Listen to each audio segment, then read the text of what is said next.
आपकी वाइफ है?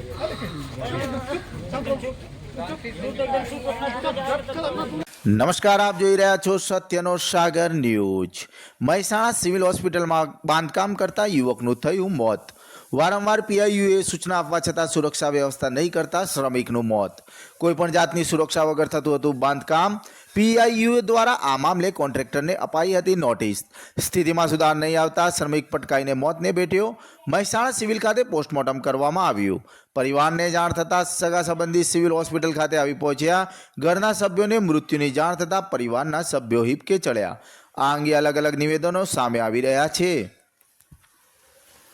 નોટિસ આપવામાં આવી હતી એના સંદર્ભે શું પગલાં લેવામાં આવે છે? જે તે સમયે પીઆઈ દ્વારા અગાઉ 1-2 વખત જે નોટિસો આપવામાં આવેલી છે એ માત્ર ને માત્ર સેફ્ટી સંદર્ભિત આપવામાં આવેલી છે કે કોઈક વખતે લેબર કે કારીગર વર્ગ દ્વારા સેફ્ટીના સાધનોમાં બહારના ભાગમાં કામ કરતા હોય અને સેફ્ટીના સાધનો વચ્ચે કામ કરતા નીકાળી દીધેલા હોય, પણ નોટિસ આપીને સ્ટ્રિક્ટલી પગલાં સેફ્ટી એન્જિનની નિમણૂક કરીને એમની તકેદારી રાખવા માટે કામગીરી ચાલુ હોય તે દરમિયાન રાખવા માટેના ચુસ્ત પગલાં લેવામાં આવેલા છે અને પ્રમાણે કામ ચાલુ છે, આપ જોઈ શકો છો।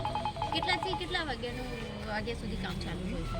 સવારે 8:30 થી 6:30 વાગ્યા સુધીની કામ પીરિયડ હોય છે અને ભરેનું કામકાજ કદાચ કોઈ સંજોગોમાં કરવું પડે તો ભરેનું કામકાજ ચાલુ હોય, બાકી સેન્ટિંગ સળિયાવાળાનું કામકાજ 6:30-7 વાગ્યા સુધીમાં પતી જાય।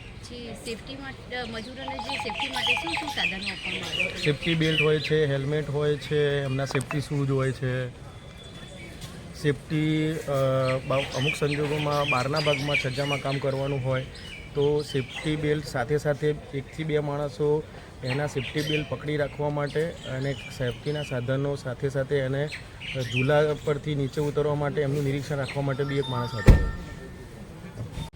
10 बजे से वही 11 बजे 10-12 बजे के बस, उसके बाद नहीं बस 10-11 बजे तक 10-11 ओनली 10 ओवर टाइम 4 ओवर घंटा 10 घंटे बजे, वो भी लंडा 10 बजे तक चलता है। तो ये बनाव बना वो कैसे बना वो अब वो उसका भाई बताएगा ना, थोड़ा हमको मालूम नहीं, हम सोए थे तब थोड़ा हम नीचे आए तो उसको मालूम भरपूर होगा। जब काम चालू होता है तो जो मजदूर होते हैं उनको कोई सेफ्टी हाँ, दी जाती है? क्या होती है सेफ्टी? सेफ्टी में वो इधर थे हम लोग, वही नीचे वाले ना 2 मंजिला पर मार रहे थे, जैसे अंदर का काम था, बाहर का वाटर का काम नहीं था, अंदर का काम था। पैर से फिसला और પણ અમને એને જ અમને કીધું કે અહીંયાથી પડી ગયો છે એમ।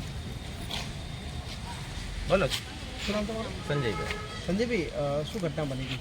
કંઈ નહીં, રાત્રે એ જમીન બેઠા હશે અને આ ભાઈ અમારી પાસે આવ્યો કે ફોનમાં વાત કરતાં કરતાં બેઠા પડી ગયો એમ, એટલે અમે બધા સીધા એને લઈને દવાખાને ગયા। પણ મજૂરો આપણે સેફ્ટીની જવાબદારી આપની હોય, કારણ કે જમીન અહીંયા બેઠા હોય, આ પારી છે સામે, અહીંયા બેઠા હતા, જમીન ફોન ઉપર વાત કરતા હતા। પારીમાં ત્રીજામાં આ રીતે બેસે કેટલું કારણ કે કોઈ ગાઈડલાઈન નથી જાહેર કરી કે આટલા મારે આ રીતે બેસવું કે આ રીતે એ તો જમીન હવે માણસ બેઠા હોય અહીંયા, તો રાત્રે તો કોઈ આપણે તમે તો અમે કોઈ ધ્યાન રાખીને ન બેઠા હોય, મોબાઈલ એમનો અહીંયા પડ્યો હતો, કાનમાં બ્લૂટૂથ ચડાવીને વાત કરતો હતો, કારણ કે મજૂર હું થાક્યા પાક્યા સાંજે લેડીઝ એમના ઘરે વાત કરતા હોય, દૂર હોય એમ વાત કરતો હતો ને એમને ત્યારે અમે ગેટે બેઠા હતા, એટલે અમને કીધું કે આવી રીતે પડી ગયો, અમે સીધા હોસ્પિટલ। કેટલા સમયથી કામ કરે અહીંયા તો એ લગભગ 5-6 મહિના જ કરે, બધે ભાઈ જ છે એના સગા ભાઈ। અગાઉ પણ ક્યાંક ને ક્યાંક જે સેફ્ટીને મજૂરોને સેફ્ટીને ના, સેફ્ટી તો ફૂલ અમારું હોય કમ્પ્લીટ, 6 વાગ્યા પછી કામ જ ના હોય ચાલુ, આ તો રાતના 9:30 બન્યું। પણ સેફ્ટીને ક્યાંક નોટિસ બી આપી દી આપણે હા, એ તો કમ્પ્લીટ અમે રાખતા હોય ને તો ધ્યાન રાખતા જ હોય। અગાઉ નોટિસ મળી? હા, એ તો મળી। શું મળ્યું છે? કંઈ નહીં કે સેફ્ટીમાં થોડુંક ધ્યાન રાખો, એટલે અમે વધારે થોડુંક કડક રાખ્યા કે વિધાઉટ સેફ્ટીમાં કોઈ માણસને ચડવા નહીં દેવાનું, ધ્યાન રાખવાનું પૂરેપૂરું એ રીતે। બધા ચડી ગયો ને મોત? સાહેબ સેફ્ટી રાત્રે કામે નથી ગમેરો, કામ જ બંધ હતું, તો ચડી ગયા પણ ત્યાં રહે જ છે સાહેબ, વરસાદના ક્યાં માણસ રહીએ, એનો રૂમ છે, રૂમે બેઠા પારી વાત કરે છે।